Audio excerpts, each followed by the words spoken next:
नमस्ते दोस्तों, आप देख रहे हैं हमारा YouTube चैनल नॉलेज स्टोरीज। एक बार फिर से आप सभी का स्वागत है।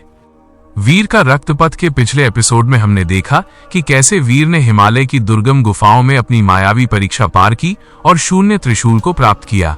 कालनेमी का विष उसके शरीर से समाप्त हो चुका है और अब वो एक साधारण योद्धा नहीं बल्कि आत्मिक शक्ति का पुंज बन चुका है। लेकिन हिमालय के शिखर पर खड़ा कालनेमी अब साक्षात काल बनकर पूरी सृष्टि को निगलने के लिए तैयार है। चलिए शुरू करते हैं एपिसोड 24, महाविनाश का आरंभ।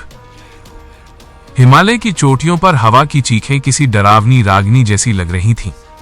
कालनेमी, जिसका विशाल शरीर बादलों को छू रहा था, अपनी आंखों से लाल अग्नि उगल रहा था। उसके हर कदम से धरती कांप रही थी और सदियों से जमी हुई बर्फ ताश के पत्तों की तरह ढह रही थी। वीर, तूने उस तिनके जैसी लकड़ी को उठाकर क्या सोचा था कि तू काल को रोक लेगा? कालनेमी की आवाज ब्रह्मांड के खालीपन में गूंजी। वीर, जो अब आकार में कालनेमी के सामने एक कण के समान था, बिल्कुल शांत खड़ा था। उसके चेहरे पर न भय था न क्रोध। उसने त्रिशूल को कसकर पकड़ा और अपनी आंखें बंद कर लीं। अहंकार ही विनाश की पहली सीढ़ी है, कालनेमी वीर ने शांत स्वर में कहा। तूने समय को बांधने की कोशिश की, लेकिन भूल गया कि समय का आदि और अंत शून्य है। कालनेमी ने अपना विशाल गदा घुमाया।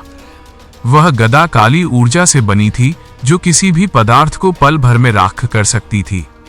जैसे ही गदा वीर की ओर बढ़ी, पूरे पर्वत पर बिजली कड़कने लगी। वीर ने बस अपना त्रिशूल हवा में ऊपर उठाया।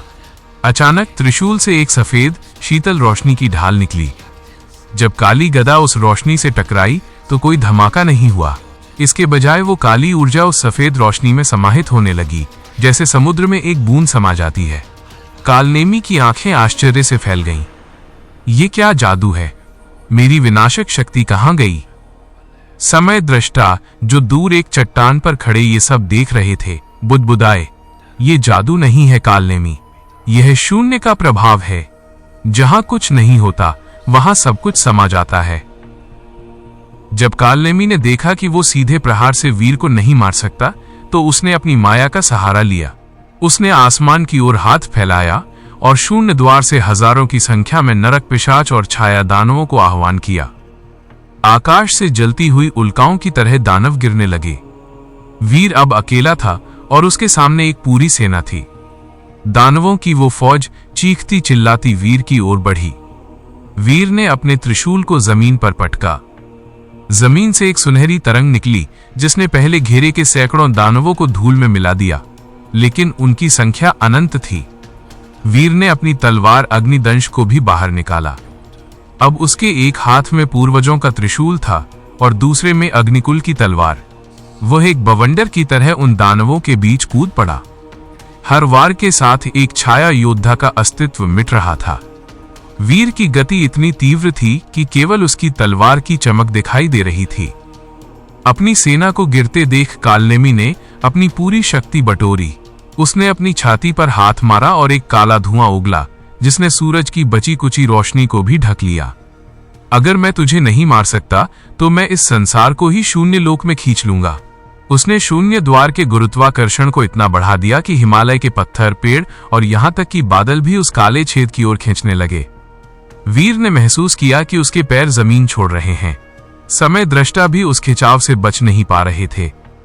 वीर, अपना संकल्प मत छोड़ना, समय दृष्टा चिल्लाए। अगर शून्य त्रिशूल उस द्वार के केंद्र में स्थापित हो गया तो ये द्वार हमेशा के लिए बंद हो जाएगा, लेकिन इसके लिए तुम्हें उस द्वार के भीतर जाना होगा। वीर समझ गया। इसका मतलब था एक ऐसी यात्रा जिससे वापसी संभव नहीं थी। उसे खुद को उस अंधकार में झोंकना था ताकि दुनिया में रोशनी बनी रहे। वीर ने एक आखिरी बार अपने गांव, अपनी मां और उन लोगों के बारे में सोचा जिनकी रक्षा का उसने वचन लिया था। उसने त्रिशूल को सीने से लगाया और अपनी पूरी आत्मिक शक्ति को एक बिंदु पर केंद्रित किया। अग्निकुल का अंतिम रक्त आज न्याय की आहुति देगा। वीर एक चमकते हुए तीर की तरह सीधे शून्य द्वार की ओर बढ़ी। कालनेमी ने उसे रोकने की कोशिश की, लेकिन वीर की आत्मिक शक्ति के सामने कालनेमी का शरीर जलने लगा। जैसे ही वीर द्वार के केंद्र में पहुंचा, उसने त्रिशूल को उस अंधकार के दिल में गाड़ दिया। एक अंधा कर देने वाला प्रकाश फैला। पूरे हिमालय में एक ऐसी गूंज हुई जैसे कोई तारा टूट रहा हो। कालनेमी का विशाल शरीर धीरे धीरे कांच की तरह चटकने लगा और वो एक भयानक चीख के साथ शून्य में विलीन हो गया। जब रोशनी शांत हुई तो हिमालय का शिखर खाली था। आसमान साफ हो चुका था और सूरज की पहली किरणें बर्फ पर पड़ रही थीं। शून्य द्वार गायब था, कालनेमी का अस्तित्व मिट चुका था और वीर भी कहीं नजर नहीं आ रहा था। समय दृष्टा ने झुककर बर्फ से वो साधारण सा दिखने वाला त्रिशूल उठाया। वीर, तुमने वह कर दिखाया जो देवता भी नहीं कर सके। तुम अब एक मनुष्य नहीं, एक किंवदंती बन चुके हो।